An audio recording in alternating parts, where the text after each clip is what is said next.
Hey guys, Kelly of Scraps and Photographs here today to make some cards with you using these tools, the crystal katana and the jewel picker, which are perfect for little rhinestones or sequins. And that's what we're actually going to be working with today is some sequins. So the crystal katana has instructions on the back. It retails in Cat Store for $29.95.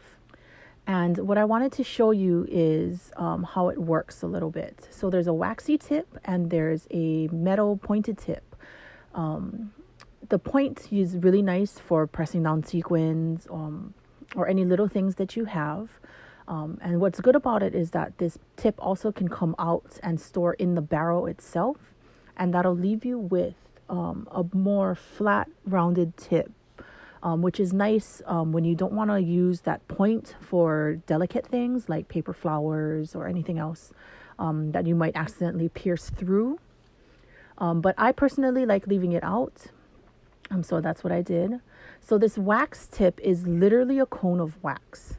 So what it does is it uses its natural kind of stickiness, and it's a really, really low tack, which means that it's not super sticky, but it's just sticky enough. So what you do is you would just touch the tip to any sequins or jewels that you have, and it picks it up really easily right off the paper. Some people have complained about it losing its stickiness. I found that it happens to me when I end up getting glue on the tip and it dries. But because this is literally a wax cone, what you can do is you can scrape off whatever is on that tip and put it aside. So this Marvy jewel picker retails for just a little over $5 in the Cat Scrappiness store.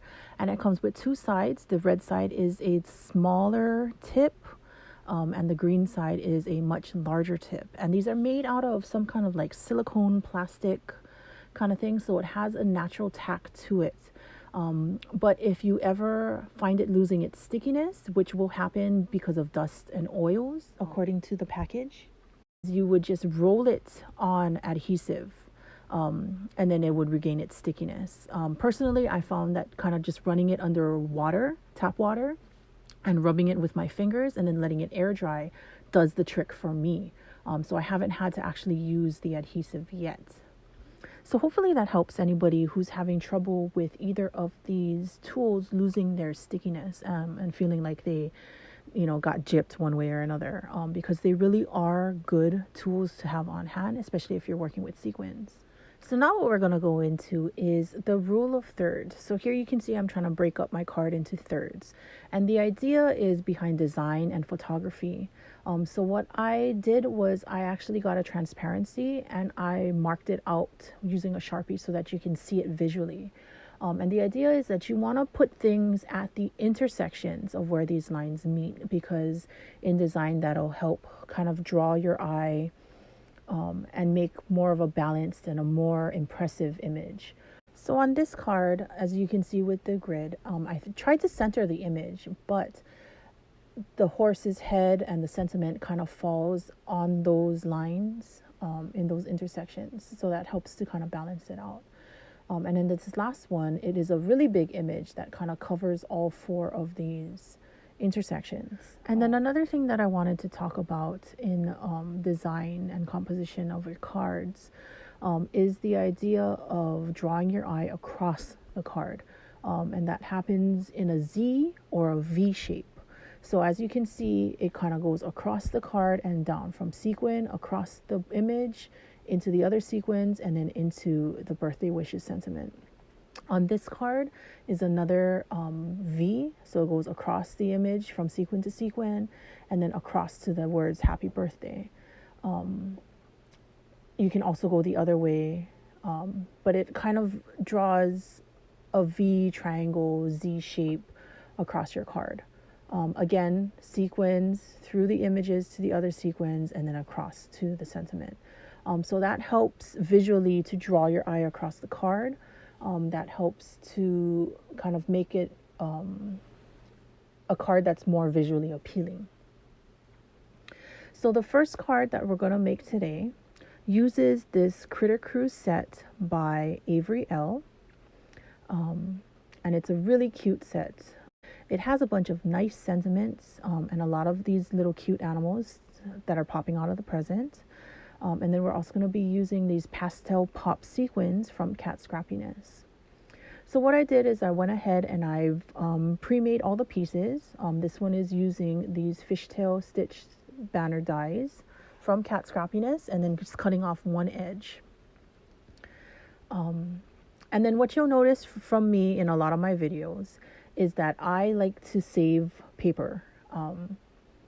If it's not something that's going to be seen, like as you can see that this big centerpiece with the pink is going to hide most of that card, I will use a die or a punch and cut that piece out so that I can use it on another card or another project at another time.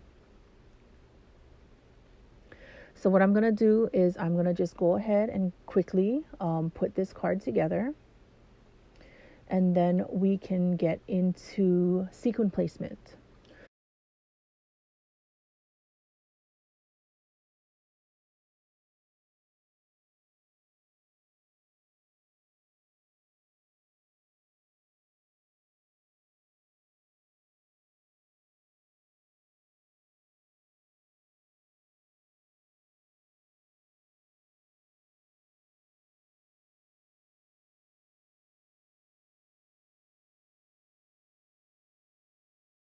A lot of people think that sequin placement should be really uniform or really random.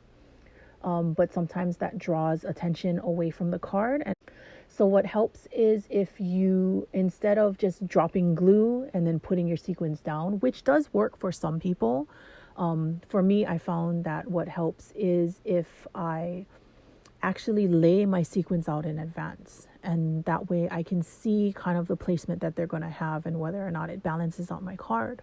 And that's where these sequin tools come in handy. So using these pastel pops, you can either use your sequin tool or your jewel tool to place them down. But individually, that takes a little bit of time, especially if you're doing a whole cluster of sequins like I like to do. So I went ahead and I used my fingers and I kind of spread them out, and then you'll see me kind of placing them where I want them to be. And then also being able to pick colors that I want so that it's, has a nice mix of colors that goes around it. And then once I'm happy with the way things are placed, what I'll go ahead and do is I will use my sequin tool. In this case, we're going to be playing with the crystal katana. And then I will pick up a sequin and then use the glue to put a drop of glue and then put my sequin back down. So I like mine being cup side down so that instead of cup side up.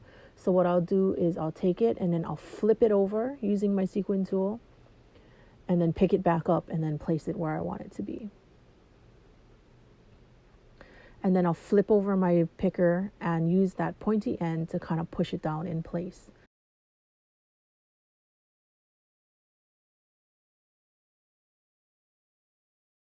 So doing it this way does take a little bit of time because I do want my sequins to be in kind of a precise place according to where I had it laid out.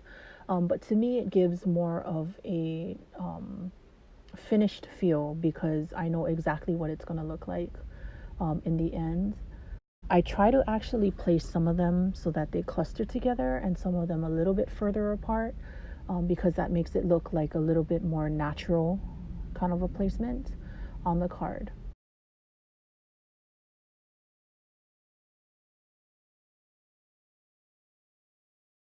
So this next card that we're going to do is using this Hey There set by Lawn Fawn. And I absolutely adore these animals. I think they're really, really cute together. And then we're also going to be using these rainbow splash sequins. And again, you can see pieces that are not going to be seen. I punch them out or I die cut them out. But these are the rainbow splash sequins. They're kind of a matte color, which is really, really nice because not everything needs to be shiny, although shiny is a lot of fun. So again, just showing you that pieces that are not going to be seen, I went ahead and I punched or used dies.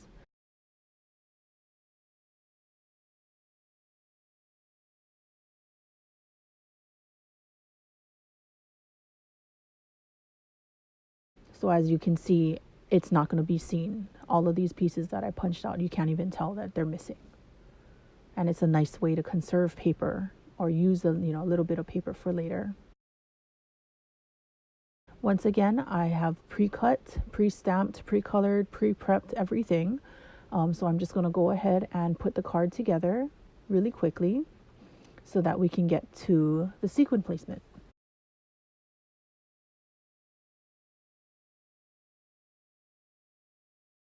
So again, I'm using my fingers and I'm laying out the sequins. I'm using the colors that I want in the arrangement that I want.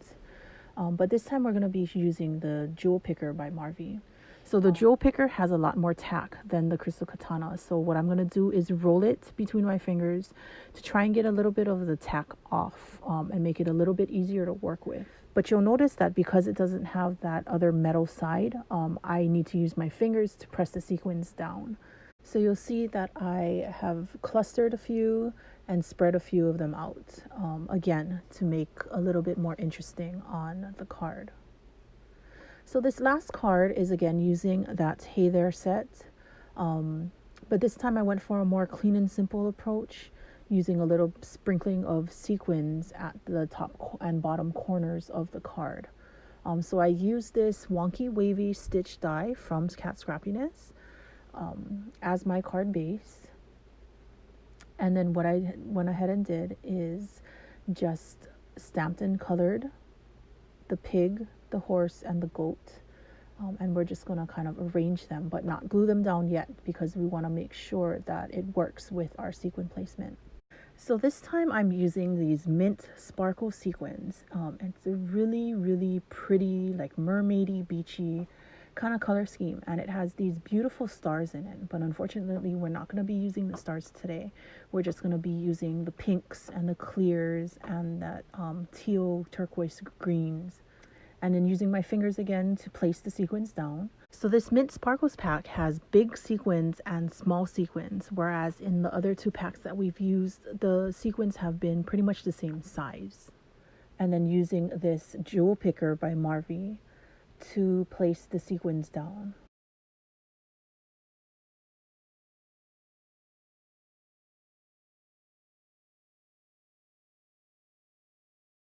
And then I'm actually capping the end of the Jewel Picker and then using it to kind of press my sequins down into the glue to make sure that they're really nice and stuck down.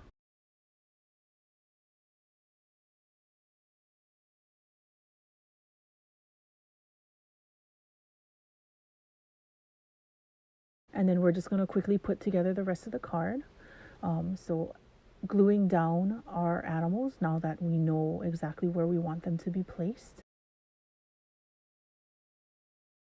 And then using the sentiment that comes with the stamp set and stamping out that happy birthday and from the whole herd. So what I'm doing is I'm actually placing each sentiment on one side of the acrylic block. So the happy birthday is on one side and the from the whole herd is on the other. That way I can actually just stamp it all at once, and I'll just flip the block over. And then the last thing we're going to do is adhere this card front down onto our card itself. And I'm putting glue on the card instead of the front because my liquid glue that's holding down the sequins is still a little bit wet. So I didn't want to flip my card over and chance kind of moving things around or losing sequin placement. But that does it for us. Again, these are the 3 cards that we made using the sequin tools, as well as working a little bit on sequin placement, remembering to cluster as well as spread out so it has a more organic look. So thanks for watching, and I will see you again soon.